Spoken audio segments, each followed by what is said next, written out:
आप देख रहे हैं एसडीएम न्यूज़। मैं हूं राज अंसारी। आज हम समाजवादी पार्टी के एक बहुत ज़िम्मेदार नेता के पास आए हैं और जैसा कि सबको पता है कि धुलिया के अंदर ढूंढाचाय नामी एक तालुका है और वहां पर एक घटना घटी है और इसको लेकर उन्होंने अब्दुल सत्तार साहब नामदार को भी निवेदन दिया है।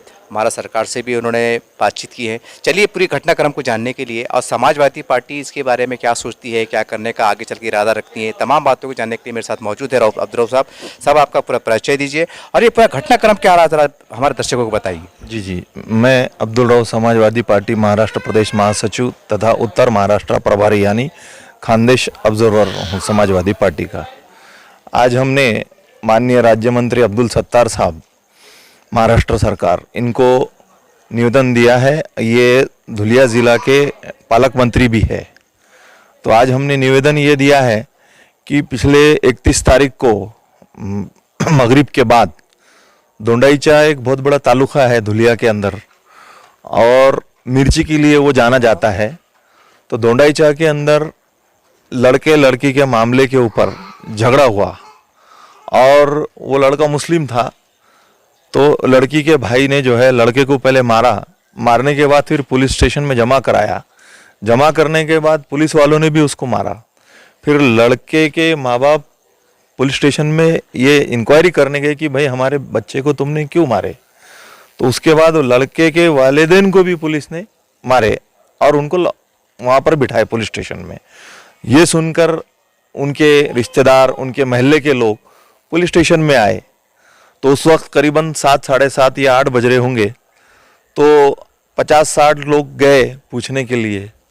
तो वहाँ के जो पुलिस निरीक्षक साहब है ज्ञानेश्वर साहब, तो उन्होंने अपनी सर्विस रिवॉल्वर से बगैर किसी अथॉरिटी के ऑर्डर पर, मगर उनको किसी हायर अथॉरिटी का ऑर्डर भी नहीं आया था और कोई ऐसा जो प्रत्यक्षदर्शी थे लोग, उन्होंने ये कहा कि कोई ऐसी बात भी नहीं थी कि गोली चलाए। तो वहाँ के पीआई साहब ने अपने सर्विस रिवॉल्वर में से 2 गोली चलाई, जिसमें से एक को हाथ पर गोली लगी और एक को मांडी पर गोली लगी। फिर उसके बाद कुछ भगदड़ मची तो कुछ लोग जख्मी हुए। तो उसमें से एक जख्मी जो है दोंडाईचा सिविल हॉस्पिटल पे इलाज के लिए गया और जिनको गोली लगी थी पुलिस ने उनको धुलिया सिविल में एम्बुलेंस में लेकर गए। उसके बाद जो ट्रीटमेंट जिसका दोंडाईचा सिविल हॉस्पिटल में चल रहा था, जो शख्स वो भी मुस्लिम था, वो बाहर जैसे ही निकला कुछ समाज कंटक तलवार और लाठी काठी लेके उसका इंतज़ार कर रहे थे। तो वो जैसे ही बाहर आया उसके ऊपर हमला कर दिया, वो जगह पे इंतकाल हो गया उसका। तो मैं ये मानता हूँ कि इसमें शासन प्रशासन की बहुत बड़ी चूक है। एडमिनिस्ट्रेशन जिस तरीके से होना चाहिए था नहीं हुआ है और एक तरफा एक ही कम्युनिटी को टारगेट किया गया है। तो हमारे नेता माननीय आमदार अबू आसिम आज़मी साहब को फौरी इस घटना की इत्तला मैंने 1 तारीख को दी। उन्होंने फिर मंत्रालय को कांटेक्ट किया।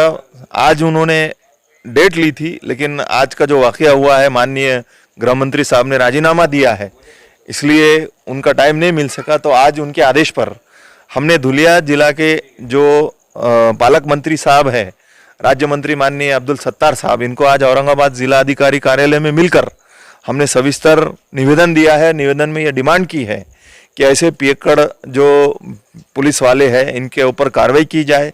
वहाँ के एसपी साहब है, इनके ऊपर भी आप कार्रवाई करो और जो नाहक मारा गया है उसके घर वालों को 25 लाख रुपये का हर्जाना महाराष्ट्र सरकार ने देना और जो लोग जख्मी हुए पुलिस की गोली में उनको 10-10 लाख रुपये देना, ये हमने डिमांड की है। और हम यहीं पर नहीं रुकेंगे। अगर इस पर कार्रवाई नहीं होगी तो हम ये मुद्दा असेंबली तक लेके जाएंगे और बार बार डिमांड करेंगे कि ऐसे जो पुलिस वाले हैं जो अपना कर्तव्य का पालन नहीं करते हुए सिर्फ एक कम्युनिटी को टारगेट करते हैं, तो इनके ऊपर कड़ी से कड़ी कार्रवाई की जाए, ये हमने डिमांड की है। और माननीय मंत्री साहब, माननीय पालक मंत्री साहब ने हमारी बात को गौर से सुना भी है और आश्वासन भी दिया है कि कहा है कि हम ज़रूर इसके ऊपर एक्शन लेंगे।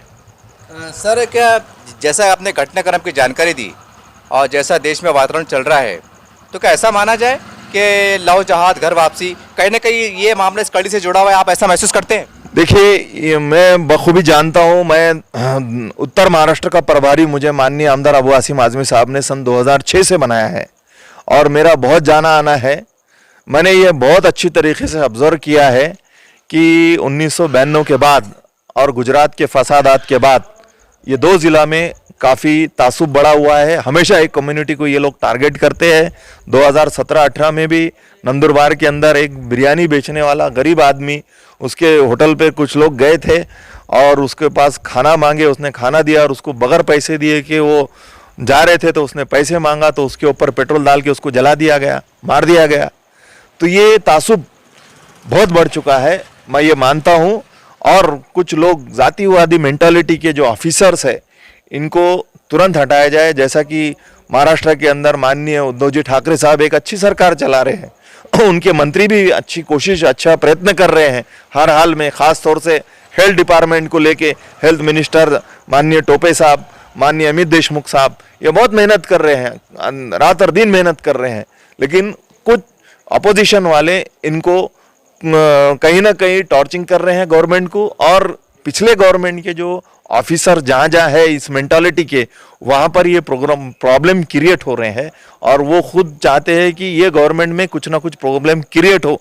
उसका ये ज्वलंत उदाहरण है ये कल का वाक़ये का। अगर कोई सही एडमिनिस्ट्रेशन अगर वहाँ होता, एसपी साहब अगर सही निर्णय लेते, पीआई अगर सही काम करता तो ना किसी की जान नहीं जाती, किसी के ऊपर गोली चलाने की नौबत नहीं आती। अरे भाई 50-60 लोगों को तुम लाठी काठी से भी कंट्रोल कर सकते थे और वो बेचारों ने ऐसा कुछ किया नहीं। लेकिन पुलिस ने अपने बचाव में ये कहा है कि 50-60 लोग हमला कर रहे थे, क्यों हमला करेंगे वो? ये दिखती सी बात है। ये कहीं ना कहीं एक जातिवादी सोच जो है लोगों के दिल में घर कर गई है और उस वजह से ये मामला हो रहे हैं।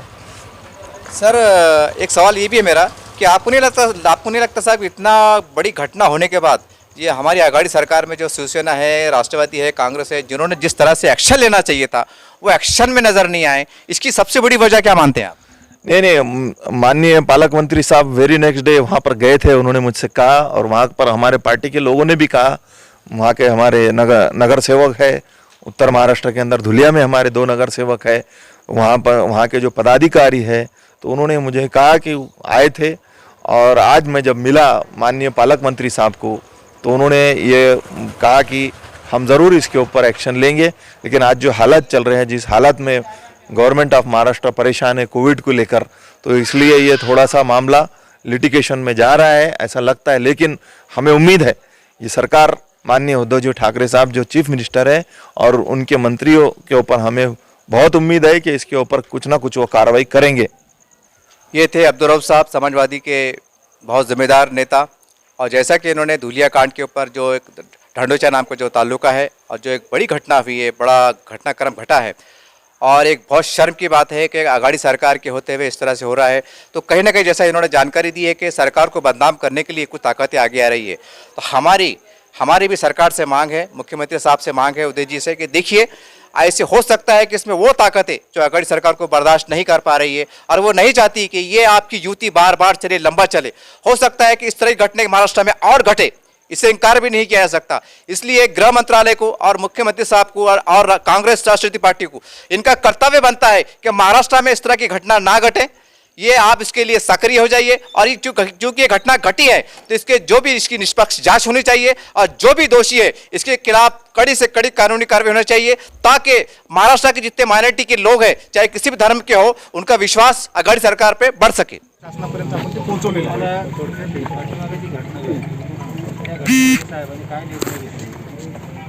क्लिअर कट निर्णय घेतले ना? साहेब ऐकून घ्या, साहेब जर सांगतात तुम्हाला मी ह्या गोष्टीमध्ये सुद्धा मी जे काय भक्कम करायचंय मला ते मी करेन आणि ते करून दाखवलंय ना साहेबांनी। ते म्हणजे असं आहे ना की मला एक गोष्टीची फार आवश्यकता म्हणजे आपलं सरकार टाइगर पूरा सरकारी है जी, पूरा तुम जब बोल रहे तुम्हारा रहेगा सर, पर हमारे साथ जो अन्याय है उसको मिटाओ सर। मेरी जिम्मेदारी बिल्कुल बिल्कुल तुम आधी रात को बुलाओ, हम तुम्हारे साथ हैं सर। फोन करो, मैंने पहले यूपी बिहार के अंदर ऐसा होता था, हमारे बच्चे को इतना मारे सर,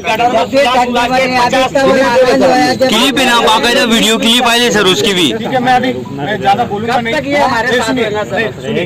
अब मैंने जो बोलना था मैंने आपको बता दिया, मेरे पूरा दिल आपको खोल के रख दिया। अब मेरे एक्शन बोलेंगे, मेरी जबान नहीं बोलेंगे, ठीक है? तो प्लीज मैं वापस आपको बार बार वही मैं आपसे दरख्वास्त कर रहा हूँ, रिक्वेस्ट कर रहा हूँ, थोड़ा सा सामंजस्य से ले लो। अपने को कहीं वातावरण खराब नहीं करने का है।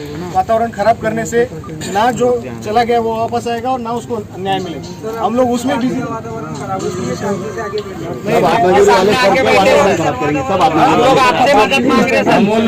हम अगर माहौल खराब करना चाहते तो रोडों पे फिरते करने करके हम पानी करें, हम आपके सामने आके बैठ के आपको हमारे दिल का हाल सुना रहे हैं। इसलिए मैं आपका तहे दिल से शुक्रगुजार हूं। ठीक है, लेकिन एक बात हमको और समझनी चाहिए कि अभी ना कोविड की वजह से सब लोग परेशान हैं। सब लोग, हमारे तो क्या है, हमको तनख्वाह आती रहती है, लेकिन जिनके हाथ पे पेट है, छोटे छोटे बिजनेस है, वो लोग तो बहुत परेशान हैं।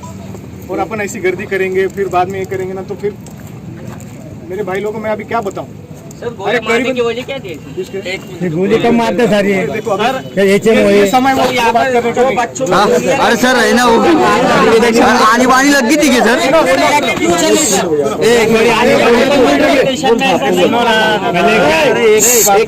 जाके मिलने वाला हूँ, उसको जो भी मदद आएगी। अरे मदद तो करेंगे सर, मन क्यों मारे? कार्यक्रम सर अभी मेरे को जो बोला था मैंने बोल दिया है। अभी कृपया आप सहकारी करिए और अपने पुलिस को आगे का क्या बोला सर? हेलो, गोली मारने की वजह क्या थी? बाद में सर बाद में फोन पे बताएंगे क्या?